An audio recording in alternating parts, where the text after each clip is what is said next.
Avec tout, qu'est-ce qui se passe dans le monde aujourd'hui? Vous vous demandez peut-être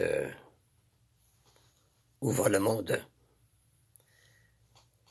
Mais pour les méchants, c'est la destruction. Mais pour ceux qui font la volonté de Dieu, c'est la vie éternelle. Certains vont voir la vie éternelle dans le royaume de Dieu, avec Jésus, et d'autres vont aller sur la nouvelle terre que Dieu nous promet. Si on veut avoir la vie éternelle, soit dans le royaume ou soit sur la nouvelle terre, Jésus a dit dans la Bible à son Père, dans Jean 17, au verset 1 à 3, dans une prière qu'il lui a faite, « Ceci signifie la vie éternelle, qu'ils te connaissent, toi, le seul vrai Dieu, et celui que tu as envoyé, Jésus-Christ. » Pour avoir la vie éternelle, on doit connaître qui est le vrai Dieu. Et selon la Bible, qui dit la vérité, il y a un seul vrai Dieu. Il n'y a pas trois dieux, comme les religions enseignent. Il y a un seul Dieu. Oui, Dieu est un. Jésus, dans la Bible, est appelé Dieu. Pourquoi? Parce qu'il est Dieu aussi. Il est Dieu parce que le Père a fait de son Fils Dieu, afin que tous honorent le Fils comme ils honorent le Père. Celui qui n'honore pas le Fils n'honore pas le Père qui l'a envoyé. Oui, Jésus est Dieu. Et si vous allez voir dans le livre de Jean, au chapitre 1 et le verset 1, c'est écrit, « Au commencement était la parole. La parole était avec Dieu, et la parole était Dieu. » C'est écrit clairement dans ce verset-là que Jésus est Dieu. Jésus,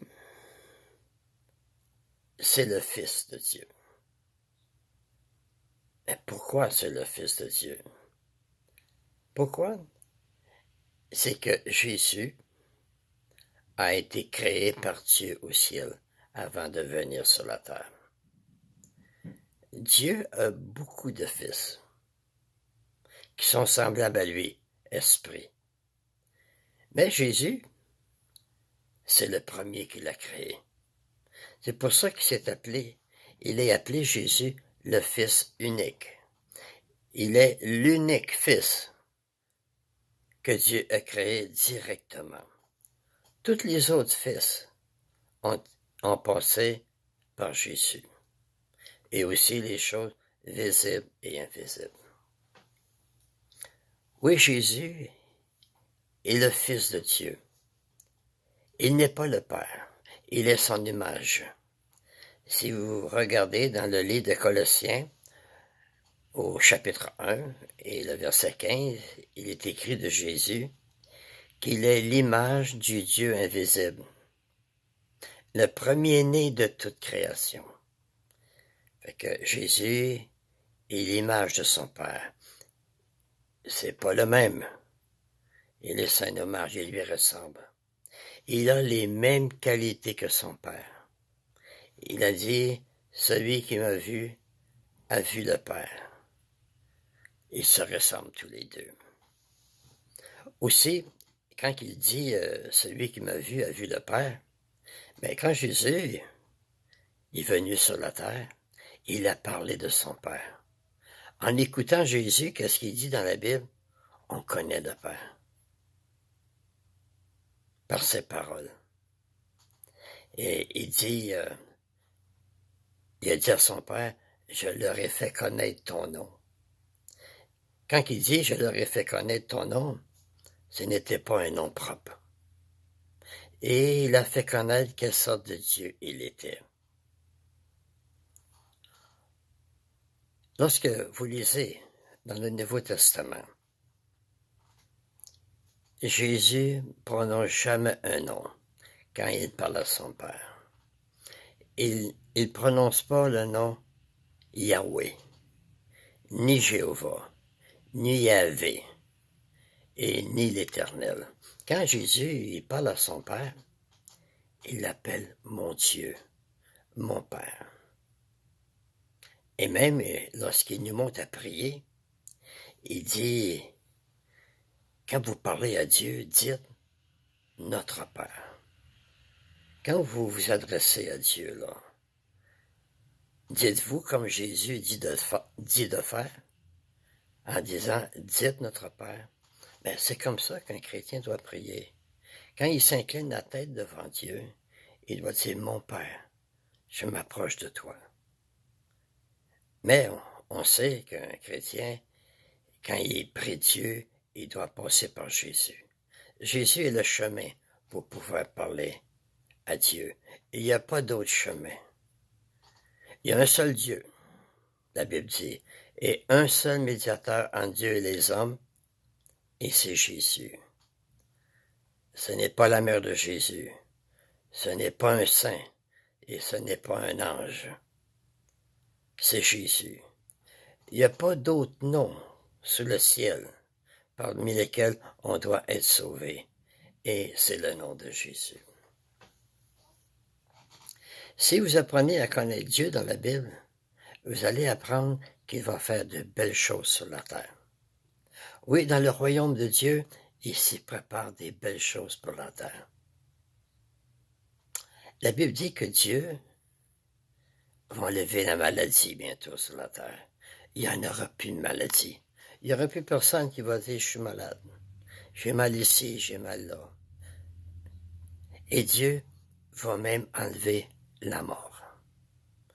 Aujourd'hui, les gens viennent au monde, ils vieillissent, ils tombent malades et ils finissent par mourir. Mais dans le paradis, sur la nouvelle terre, les gens vont avoir la vie éternelle. Les gens vont pouvoir vivre éternellement. Et en plus de ça, Dieu va ressusciter par Jésus tous ceux qui sont morts. Tous ceux que vous avez perdus dans la mort. Et que dont vous vous ennuyez. Vous allez les revoir. Ça, c'est une promesse que Dieu nous fait dans la Bible. Puis vous pouvez avoir confiance en cette promesse-là, parce que Dieu ne peut pas mentir. Tout ce que Dieu annonce, ce qui va arriver. Sa parole reste jamais sans effet. Oui, on attend de nouveaux cieux et une nouvelle terre. Les nouveaux cieux, c'est le royaume de Dieu qui va gouverner la terre avec ceux qui sont appelés, ceux qui forment la Nouvelle Jérusalem. Et la nouvelle terre, c'est la même planète qui va avoir été purifiée. La planète ne sera jamais détruite. Ecclésiaste dit, au chapitre 1 et le verset 4, « Une génération s'en va, une génération s'en vient, et la terre subsiste toujours. » La terre va toujours subsister, elle ne sera jamais détruite. Bientôt, sur la terre, vous allez voir la fin de tous les malheurs.